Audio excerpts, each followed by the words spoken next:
evening from Tampa. In 1976, President Gerald R. Ford issued an executive order that read in part, quote, "No employee of the United States government shall engage in or conspire to engage in political assassination."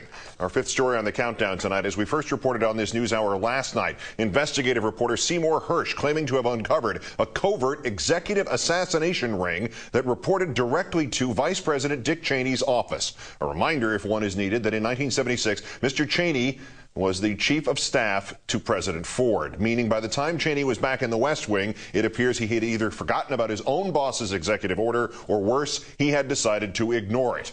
Mr. Hersh making the revelations at a forum in Minnesota 2 nights ago. The topic, America's constitutional crisis. Hersh saying of Mr. Cheney and his inner circle, quote, "They ran a government within the government," adding 8 or 9 neoconservatives took over our country.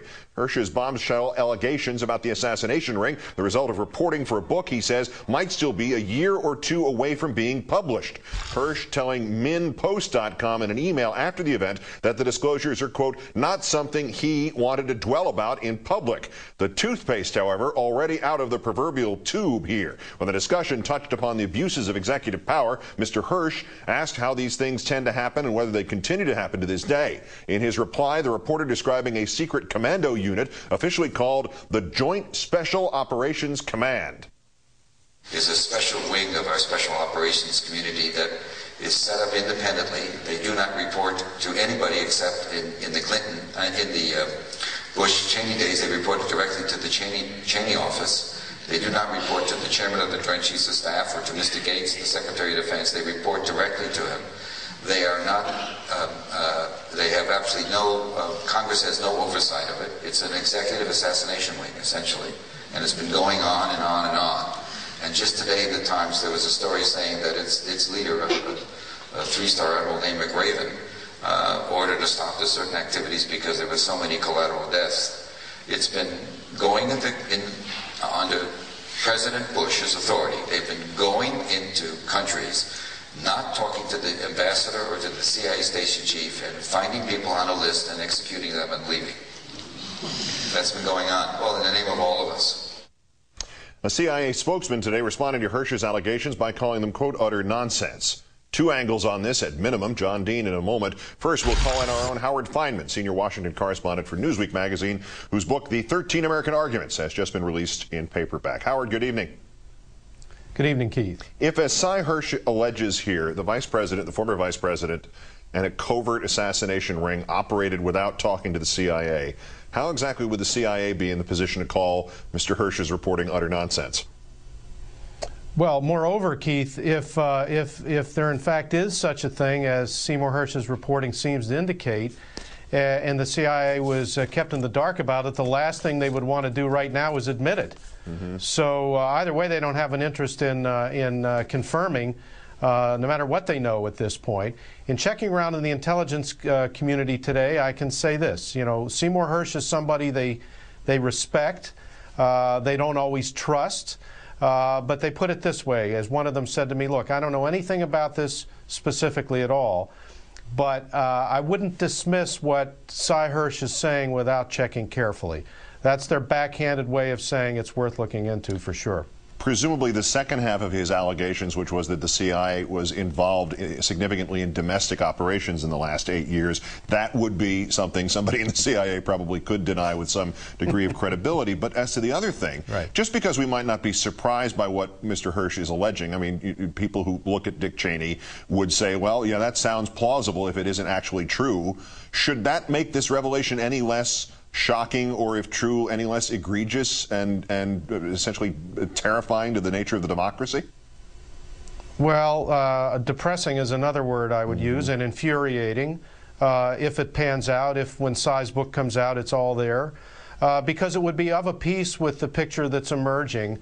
We became what we beheld, to use a phrase from a great movie called The Untouchables, and I think it's clear in the days right after 9/11 that especially Vice President Cheney, and he managed to convince George W. Bush, who maybe didn't need a whole lot of convincing, that secrecy and really lawlessness was the way to go in the early days. And rather than focus on catching Osama bin Laden, to use another phrase, they didn't let a good crisis go to waste.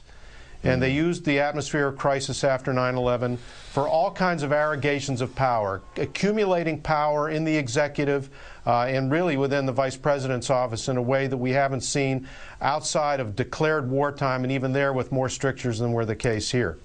Could this report or report of a report, since he doesn't have anything on this yet other than his allegation, could it possibly put some muscle, some steam behind the Truth Commission that Senator Leahy is calling for, but a Truth Commission that would allow for the necessity of prosecutions? Because if this is true, you have to prosecute this. There's no way around this. Yeah. Yeah, this would be even beyond the powers, I think, of the Commission of Inquiry that Senator Patrick Leahy is talking about. I talked with one of his aides a little earlier. Their point of view is basically, look, not that many people have signed on to Senator Leahy's call for a Commission of Inquiry, but one other shoe dropping, one other big proven allegation, strong allegation, and members of the Senate are going to come running to Leahy to sign on. This could be that thing, depending on how much it pans out. I checked with Senator Russ Feingold's office. He would be one of the people out there pounding on his desk in the Senate floor. He hasn't done it yet. I think people want to look and see what Cy Hersh has around this topic. But one more really strong series of allegations, like those OLC, those Justice Department memos that came out the other week. Another one like that, I think you're going to see a lot of senators wanting to join Senator Leahy's side on this. And what about the Obama administration and response to this? Because the way Cy Hersh talked about the Joint Special Operations Command and the way the New York Times did in referencing it the other day, they both used the present tense. If this is still in existence, are we going to have to see some sort of cleaning out of the stables inside this administration to just say, again, like the Justice Department memos you just referenced, these things have to be put out there right now by President Obama? Well, I think they're undergoing a complete review of all of the intelligence apparatus within the executive branch. Some people know a lot about what they're looking at; other people don't. General Jones inside at the National Security Council does. Leon Panetta, the new CIA director, doesn't that much. But yeah. Don't forget that Obama has not ruled out completely the use of some tactics like rendition. But I guarantee you that what he's going to do is going to be about law and not secrecy, if he can avoid it. Howard Fineman of MSNBC and Newsweek. As always, Howard, great thanks. For more on the legal questions raised by Cy Hersh's reporting, let's turn to John Dean, White House counsel under Richard Nixon, FindLaw.com columnist and author of both Worse Than Watergate and Broken Government. John, good evening.